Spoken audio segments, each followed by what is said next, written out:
Great. So what I would like to do, can you hear me? Switching microphones up and everything. What I would like to do is spend a little bit of time just sharing with one another. Like, how is it, what do you do? What are some of your practices to keep that faith deep and strong? What are some of the things that you do so that your heart is that good, fertile soil? I think there's a lot of weeding we have to do. Like, I feel that, I think about how a lot of things now, and just for me, just thinking, what does it mean to be a Christian and an American, and how sometimes, we forget our allegiances, what the greater allegiance is, and what does it mean, and how Americanness has been tied up with lots of other things of institutional racism and other issues and identity. And I think that's, for me, it's been going through like, what is still in my heart that I need to work on and clear out those rocky patches to get to that good soil. So when the seed falls, I'll be ready to get it.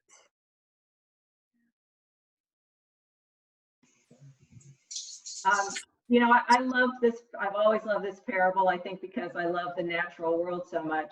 And we've learned that even tree roots communicate with each other. And so I really like to think about my roots being intertwined with the communities that I'm in. When I was younger, I was Catholic. I got involved with the Charismatic Renewal, and the roots that took place there, that took root there, the people that I was with there, and then again in other communities that I've been with, where we grow together. And I think it's a lot harder to fall away if your roots are intertwined with the roots of other people.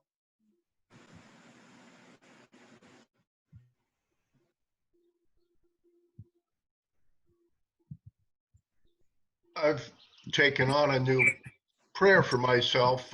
Many years ago, it used to be the Serenity Prayer when I was so much more involved in recovery. Today, the prayer that I'm using in that same way to pull me back up out of the world and back into a better place is in Ephesians 8, 4:8. Philippians 4:8. I don't hold very much in my mind anymore.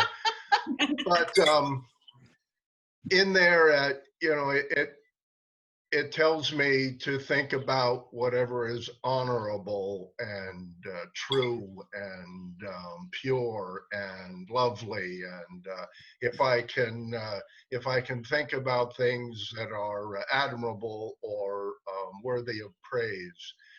And I use that as a prayer to pull myself back out when I start getting fixated on everything that's not.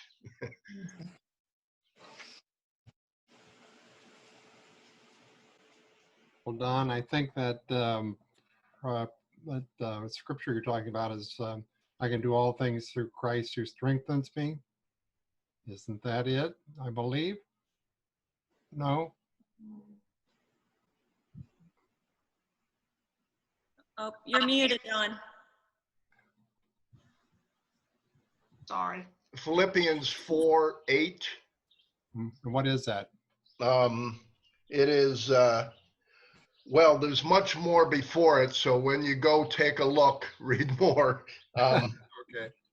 And now, dear brothers and sisters, one final thing: fix your thoughts on what is true, honorable and right and pure and lovely and admirable. Think about things that are excellent and worthy of praise. Yes. Keep putting into practice all you learned and received from me, everything you heard from me and saw me doing. Then the God of peace will be with you. Oh, okay. Okay. Thank you. Thank you. Right. It's later on in the Philippians 4:13 where he says, I can do everything through him who gives me strength. Right. Yeah. And that's where I thought we were close to that when he was reading Philippians passage. And in fact, I can do all things through Christ who strengthens me.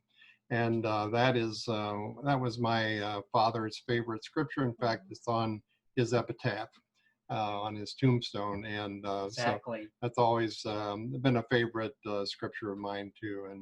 And you need to think about that in times of trouble. I think you need to think that scripture and that reading and just try to practice it and believe in it. Yes, sir. When I think about all this, I think it begins with the Esau. How do we maintain our integrity and not give it up, not give up what matters? But then it connects with Romans too, to how do we give up selfishness? You know, we live in the body by the Spirit, because we got to live in our body. We can't give that up. We live in the Spirit, we live in the flesh. And I love that translation, Dan, that had selfishness, because that's really what the point is, that we get caught up in ourselves. And so our integrity is, how do we let God work in us? And I think in our time, how do we white folks get beyond our whiteness, you know, to understand the racial issues that are going on?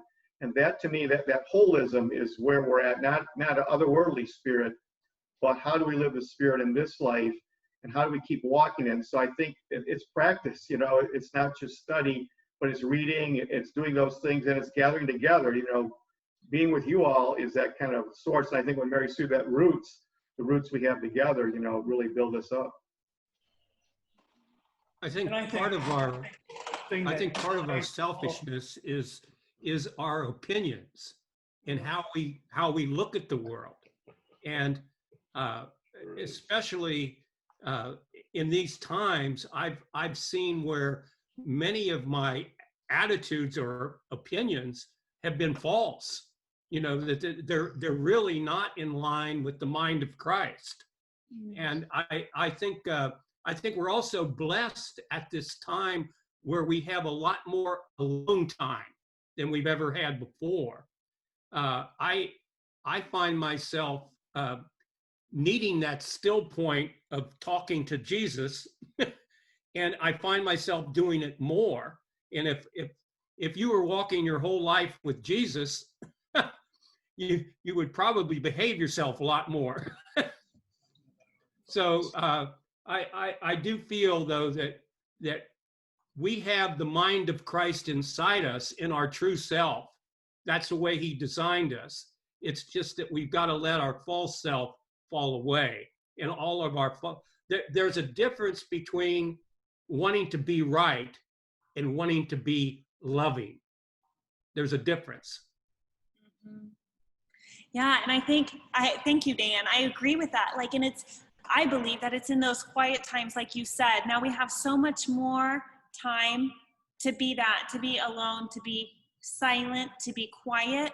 And I think that this is the time the Lord is allowing for us to prepare to deepen our roots, because this wave that's coming, these things that are coming are not going to be easy. So he's calling each one of us to that, to this place where we get deeper and we brace ourselves, we hold on for what is to come. And in the midst of that, we ask the Lord to be our peace, to be our shalom. Let's sing about that in this closing hymn. Thank you all for sharing.